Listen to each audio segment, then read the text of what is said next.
Yay! Yan na siya, yan na siya, yan na siya. So we say welcome back. Welcome back. 1, 2,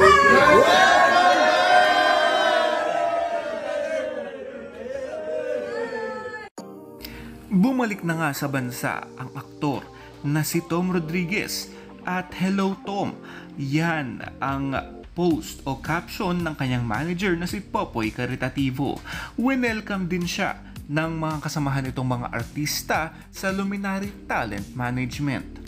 Matapos ang 2 taon, muli na nga itong nakabalik sa Pilipinas after the marriage with Carla Aberiana.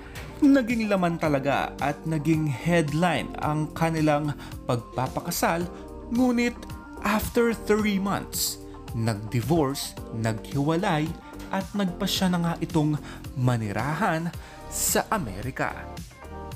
The World Between Us, yan ang huling teleserye na ginawa ni Tom sa GMA Network.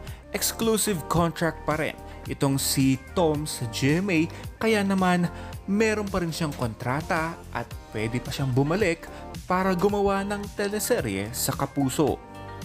Ngunit lahat ng mga bagay may mga perfect timing, kaya now is the time para bumalik na ang aktor sa Pilipinas at para gumawa muli ng proyekto. Naging offline itong si Tom sa social media.